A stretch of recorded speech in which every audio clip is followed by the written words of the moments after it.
Hey, what's up, guys? Eduardo Ayala. You're watching Box Talk with Luis Madrid. Let's go. You know it, baby. Hey, what's going on, everybody? Welcome to another episode of Box Talk with Luis Madrid. Today we're joined here with Eduardo Ayala, one of Phoenix's rising prospects. How are you doing today, champ? How you doing, Luis? Good. Thank you for giving us some time today and joining us, and hopefully you bring some even more fans today and get to know you a little bit and have some fun. All right? Thanks for having me. For sure, bro. So to get into it, before we get into the good stuff, the boxing stuff, can you tell us a little bit, just a little bit of introduction, where you're from, and just kind of a little bit about your upbringing, any sports or anything like that before boxing? Yeah. So I was born in Woodland, California. I say Sacramento because it's like a couple miles down. I guess I didn't know I was from Woodland exactly because we lived in Sacramento, and my youngest sister and my next oldest brother was from Sacramento, so I would say I'm from there, But so Woodland, California is where I was born. I moved here when I was 5. We migrated over here. I'm the youngest boy of 4 boys, and then I have one younger sister. Being the young one, I got picked on a lot, so that's kind of where I built my shield. Yeah, man, and also I played soccer, football in high school. I was really into football at first, and then I got into soccer, and then I got really into soccer, and then that was my goals to go big. But obviously in high school I wasn't as disciplined as I was now. So I got injured in high school, so at the same time, I had other things going on where obviously sports wasn't my route at the time. But I got into boxing a little bit later in life when I was 20. But I think that the other sports that I did before kind of helped me adjust into the sport a little. So you went from one football to another? Yeah, pretty much. I think I'm not sure if it was you. Correct me if I'm wrong, but I think I've also seen pictures where you were kind of like a skater too. You used to have long hair, hair and stuff. Also skater. Me and my 2 older brothers, they're skaters. We lived in a neighborhood where we had a lot of neighborhood kids, and just skating was big at the time.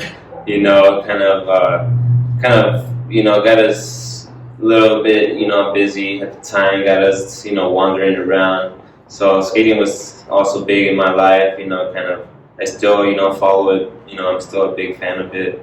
So it's just one of those extreme sports that you just have to get into. You're lucky I forgot about that because I had a skateboard today. On the spot.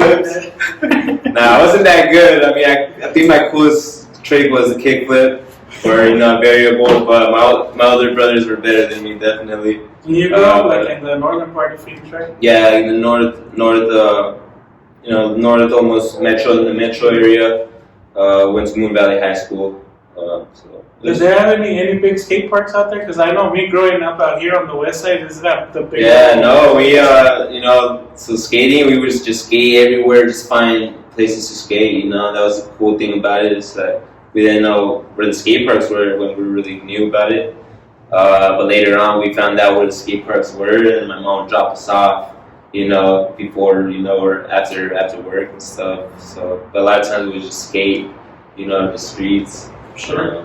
And the skate parks were being big, starting being built at the time, so it was cool. For sure. Sounds good, man. Thank you for that. And so then right after that, I guess, how do you actually get started with boxing? What makes you want to say, I'm going to give this a try? Well, boxing there's a lot of things that kind of took part into that decision. So, after high school, obviously, I was really, I was athletic, obviously, but I was a chubby kid growing up as well. So again, I didn't know much of the discipline part of athletics. So after high school, obviously, just a lot of things happened in life where, I just got into trouble. Kind of just trying to get busy in the streets. I didn't really have much of a direction of where I wanted to be. Soccer was kind of out of the picture at that time, and I just started gaining weight. I started gaining weight. Things were just not going good at home. Just things. Just life. So kind of, I knew that I was still young at the time. I knew that, I was a little bit different compared to a lot of people where, I could really catch on to things really fast. I'm a hands-on learner.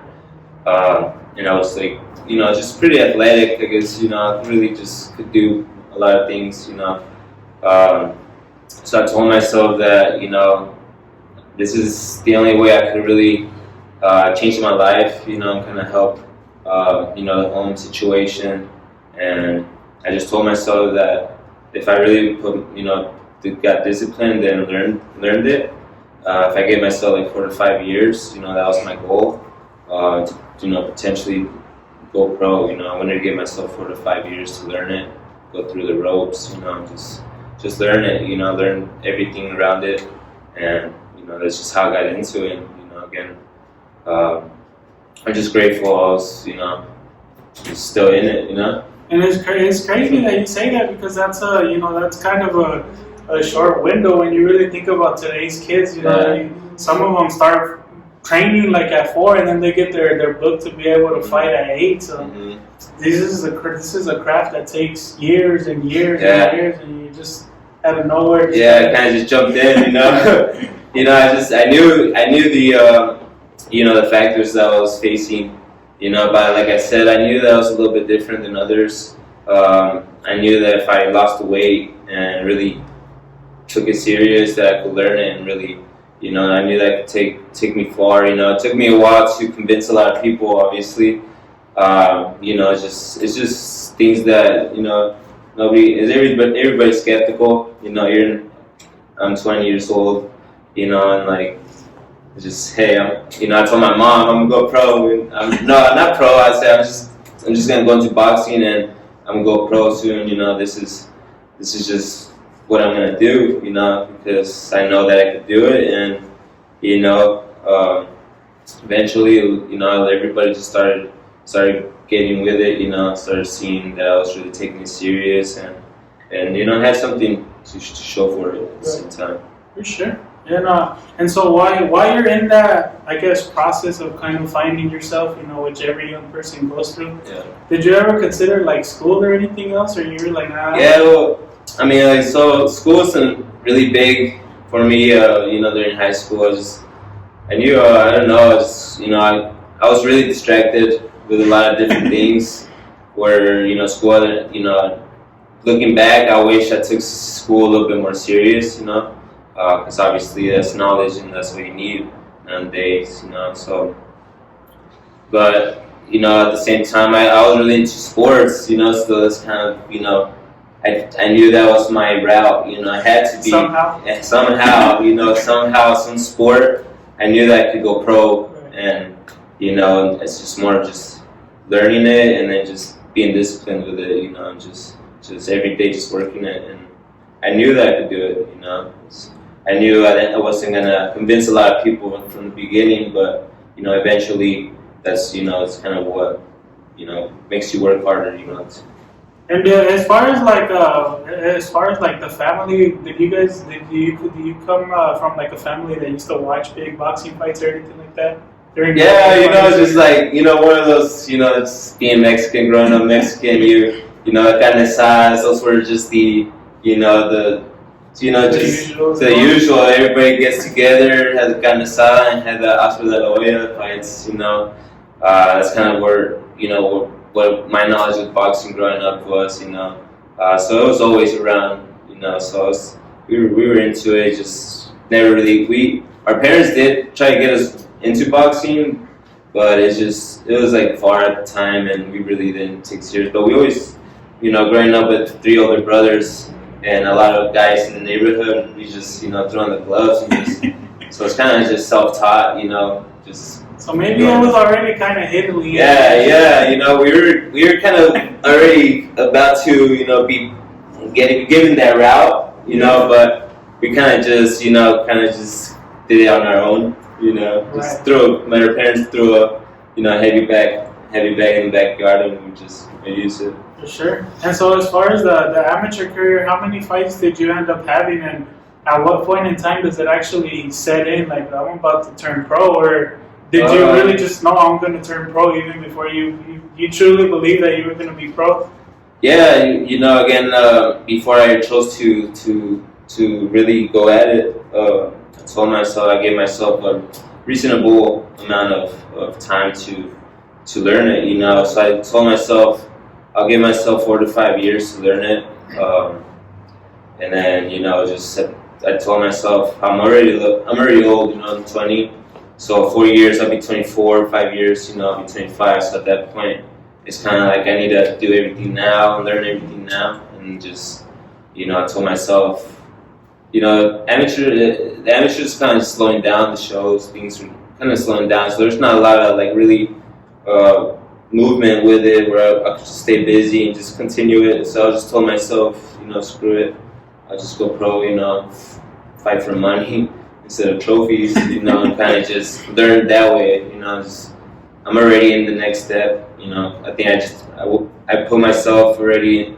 enough in the amateurs. I think I've learned enough in the amateurs where I think I'm ready to at least start learning. That was your school, basically. Yeah, I was in school, you know, my university. I don't know. I'm not sure if you're familiar with Gabe Rosado, but Gabe Rosado is one of my favorite fighters, and he was kind of a late starter too. Yeah. And he says the same thing. I saw an interview where he said, you know, I got tired of getting hit upside the head for free. So Yeah, yeah, you know, eventually this is what I wanted and I needed, you know, at the time. You know, I told myself, this is my only way, kind of just out, you know. I told myself, and you know, with things going on at home, I needed something that I could do fast in a faster way, and kind of just, you know, just get it done. And I knew that I had it in me. For sure. And so you're really young so far in your pro career, and how would you describe it so far? Has it been fun? A lot of ups, a couple Yeah, downs, definitely a lot of downs and a lot of ups, you know. some annoying It's been a roller coaster, you know. Again, the way I look at it and the way I'm doing this, I'm learning it through the way I'm going through it. You know what I mean? So a lot of times I'm thinking, like I'm taking notes in my mind. You know how things are going. You know, I got a lot of things, you know, were going on in my life where I wasn't really out there mentally. So again, I knew I wasn't there mentally, but I had to go through it physically and just go through the downs, Right. you know, before I could, you know, eventually feel the ups, you know. Sure. So I think right now I'm finally in the, you know, moment where I'm kind of fully there mentally, physically, where I think this is going to be kind of the start of my actual career. For sure. Sounds good, man. Thank you. Yeah, thank you for sharing that. And so, a little bit about that, kind of just to piggyback on that. The fight before this last one, obviously, it didn't go as planned. And I think I've heard in an interview before where you mentioned that, you know, you were kind of happy that it came so early. Mm-hmm. Why do you feel that, you know, it's good to just get that out of the way early? Do you feel it's because a lot of fighters try to hold on to that hold so much, and maybe there's some extra pressure or something? Yeah, you know, like I said, I'm kind of just, again, I jumped in here a little bit late in my career, or in my age, where I knew I had to kind of just throw myself in there and just, you know, just get my name out there a little bit faster and a little bit, you know, at the same time, go through that experience. And eventually I know I want to go to bigger fights, you know, so either go through that now or go through it later, you know, eventually. So, you know, I think it was a good, you know, great experience for me, because I think right now, again, I'm a lot more comfortable now with that, and I know it has taught me like everything I know. Right. I need to know pretty much from that aspect. For sure. And so unfortunately everything happened with the COVID, so you've been off for a really long time. How tough is it to have a loss, your first loss, and then basically have to wait almost a year to fight again? Man, it was, again, it's a roller coaster, you know. It's just like here I am, now I gotta wait to kind of like show everybody and show myself that I am in the right route. You know, I'm going on the right route. That didn't really face me, and I knew the factors why it happened, so I knew that it wasn't the best of me. You know, so it's just like whatever. This is going on. We just gotta go get through it. You know, Right. kind of just it slowed things down a little, but now we're in the right track again. And how was the COVID situation, the whole pandemic? How did it surprise you? How did you and your family take it? And it's like everybody is like, what do? You know, you're just hearing all these things about toilet paper and like right now. So here we are trying to scramble, buying face masks and stuff. Yeah. And we kind of, we weren't really gathering a lot. Everybody was kind of just doing their things. Working, making sure there's at home safe. That's the tough part because you come from a really tight knit, big family. Yeah. So we usually get together every week, every Sundays, and but again, for us, we knew we had to do what we had to do in order to eventually be together. So it slowed things down, but again, makes us stronger. We went through it. And so now that things are kind of opening up, have you and your team talked about trying to stay more busy now, kind of back to where you used to be? Yeah. This crazy second wave, hopefully. Yeah, we're just hoping that everything's just starting up again. We hope that it's just this, things don't close down again. Eventually, we're back to square one. But I think right now we're in a good path. I think my promoter, Siren Boy, they're looking out for me and making sure that we're staying busy. So I'm hoping to finish the year with one more fight, but I know there will be something February. Again, I would stay busier than ever and work harder than ever until the next one. Perfect, man. Sounds good. Well, thank you for sharing that with us a little bit about yourself. The next thing that I want to get into is just a few upcoming fights, just a couple of breakdowns. Unfortunately, all the big fights are done, but we got a couple of them, and we'll talk about it and see how you see those fights going down. Okay. Yep. So the first fight that I have for you is next week, the 14th, November 14th, and it's the Kell Brook versus Terrence Crawford. How do you see that going? Oh man, so I thought it was today. You just told me it was next week, but man, I was excited for it. I'm excited. I like both fighters.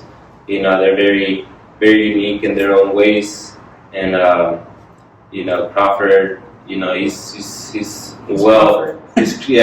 crafty with it, and Kell Brook. He's strong and he as well as crafty with it.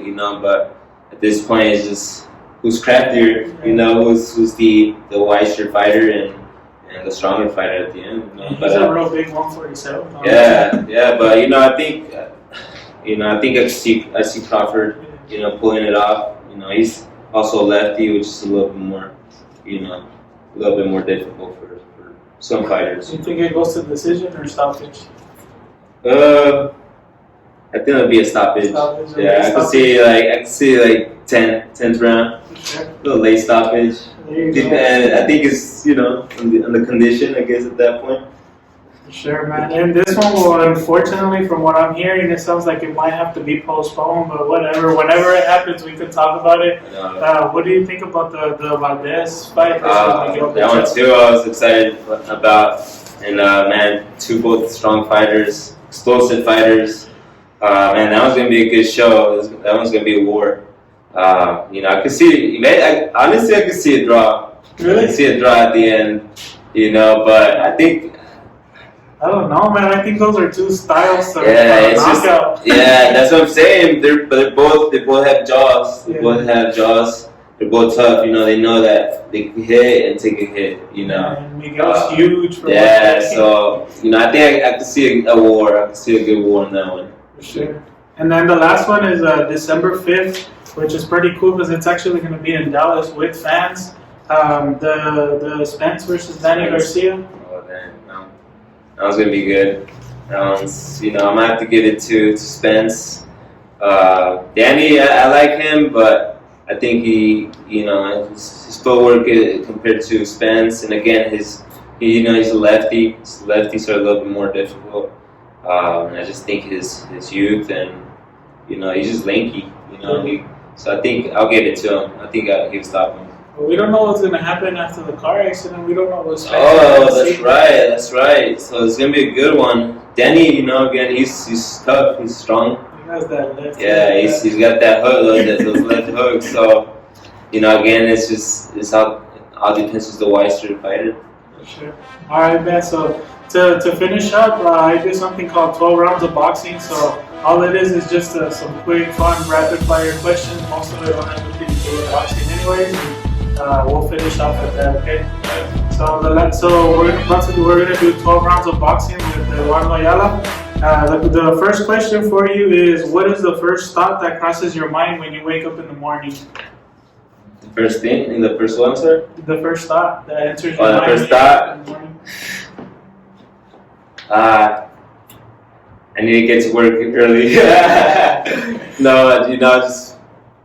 need to get to work early on the weekdays. You know what's crazy? I was like, oh damn. You know what's crazy is that I've done so many of these interviews already, and I'm still waiting for somebody to say, "I thank God." Like everybody's like, "I need to eat. I need to check my weight. I need to run." You're right. I thank God. I thank God. But no, you can't take it back. Just kidding. Yeah. All right, sounds good. Question number 2 is: what was your favorite cartoon as a kid? Tom and Jerry. Ed and Eddie. Cartoon Network. You were in it. I like Cartoon Network growing up. I love it. I used to watch Courage, the Cowardly Dog, and Scooby Doo. Yeah, I love it. Dexter's Laboratory. Yeah. Or what's to do with I wake up early. Johnny Bravo. Question number 3 is: what does an Eduardo Ayala music playlist look like? Everything, from reggaeton to some banda, could be to some sin banderas, random, some chente, some banda de codo, just anything that gets me moving. Some of your throwback skater music. Skater music. Oh man, skater music. Watching the music videos, they will always have freaking fire music on their videos. You'd always have to find out what the songs were, But just anything that gets me moving, gets me, to the. Sure. For this next question, I think I know the answer, and I'll tell you after you answer. I think it's going to be a biased answer, but let's go with it. What is your favorite thing to eat after weigh-ins? After weigh-ins, pasta and meatballs. From the Sicilian? From the Sicilian butcher. Yeah. Man, it's fire. You guys gotta go. That's cheating. That's your Hey, Sicilian. That's my boy George. Hey, they have it. They moved. There's the new one. They didn't move. They just got a new one. Yeah. Now it's closer. I don't have to go all the way. Yeah. They're gonna be universal, man. Sure. I have to try it out soon. I haven't tried it yet, honestly. From the appetizers to dinner to dessert. Sure. Question number 5 is: when it comes to chicken wings, what do you prefer, flats or drums? Drums. Drums. Yeah. Two. For one, somebody agrees with me. Drums, but I'll do whatever's clever. For sure. Question number 6 is what has been your funnest fight so far, regardless of the outcome? The funnest one, I would say, is my second fight versus Lenny, Puerto Rican fighter. Yeah, that was. He broke my nose. He got a good shot in there. So it was a bloody mess. It was 4 rounds of war. Yeah, it was just war. You came at me swinging, so I think it taught me a lot. Sure. Question number 7 is: what is the best life advice that you've ever received? Just keep moving. Things just might not go the way you want it to. You just gotta get your head up and keep that straight line. Sure. Question number 8 is: what is your favorite holiday? Favorite holiday? Christmas. Christmas. Yeah, It's just a feel good. Food? Yeah, everything. Pozole. We do Thanksgiving food. Whatever's. Us Mexicans, we do everything. Carne asada. Have you ever had either an amateur fight or a pro fight around the time to where you have to not eat? Oh yeah, all the time. But I think it was more of my amateur fights. That the first time when I was really into boxing, it was during during the holidays. So I went like 6 months with no sugars. So it was Thanksgiving was tough. But Especially Thanksgiving, man, you gotta enjoy some pie. Nah, I was really disciplined at the some time. Champurrado, Yeah. some hot chocolate, some abuelita. I had to just go somewhere else rather than at home. Alright, question number 9 is what movie or movies have made you cry or shed a tear? Ooh, a lot, man. I'm just kidding. The very first one that ever made me cry, I'll never forget. It's called Fluke. It's about a dog. I love dogs, so I haven't seen it, but I'll probably cry. Yeah. They threw the dog in there, so it'll make you cry. Look it up. Animals and sports movies always make me Yeah, cry. Buddy was my favorite. Buddy was my buddy. Question number 10 is what is the worst job you've ever had? First job was a recycle center job. Literally picking up plastic. It was kind of like the newspaper, the plastic thing that they wrap it with. It's just picking that up all day long for 8 hours. But you have to do what you have to do. Hey man, that sounds like some damn community service. Yeah, that's what it literally was, and that was literally what I started doing when I got into boxing. Right. Okay. The question number 11 is if somehow you ended up face to face with the bear, what would you do? The bear, I saw a video the other day and they started screaming. They started going into the car and then it just started screaming and scrambled. I think that's the best But in this case, you won't have a car to bail you out. Oh, damn. You gotta. Well then, I wouldn't be that guy videotaping it and just walking away. I think I think I do know which one you're talking about. Yeah, the cougar one. Yeah, that was crazy. Okay. I hope it does happen though. Yeah. And then the final question is, when it's all said and done, what do you want people to remember about you the most? And that's really either in boxing or both or out of boxing. Eventually I want to be known as, a champion, world champ at the end of the day, but somebody that was able to, just do things that, the universe wasn't for you, and anybody's capable of doing anything if they really put their mind to it. And it's just somebody that doesn't let just things push them down, and just kind of just continue and just being strong, By adversity. just by adversity, and just don't let anything kind of put you down. You always gotta be the best man above the situation. Sure. And I think that's gonna be my legacy. Just kind of pass it forward. All right, well, there you have it. Before we let you go, do you have any final words for your supporters, for your friends, family, fans, anybody, and any social media that you might want to give up? I just want to say thank you to all my fans and family, my girlfriend, she puts up with me a lot. My sponsors, I can't thank you guys enough. Open Tech Alliance, Storage Treasures, WD Drywall, Hatch Kitchen, Sicilian Butcher, The Manor, Barbershop, Sanchez Maintenance. I want to thank you guys. Again, I can't thank you guys enough. Without you guys, my path will be a little bit, harder, but I thank you guys. And you can follow me on Instagram and Twitter, Team Ayala Boxing, and then Facebook, Eduardo Ayala. I think that's it.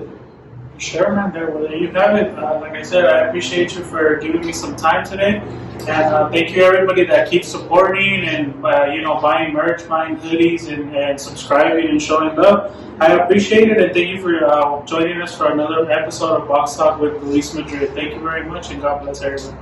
What's going on, everybody? Thank you for tuning in to another episode of Box Talk with Luis Madrid. Make sure you like, comment, subscribe. Let us know who you would like us to interview next.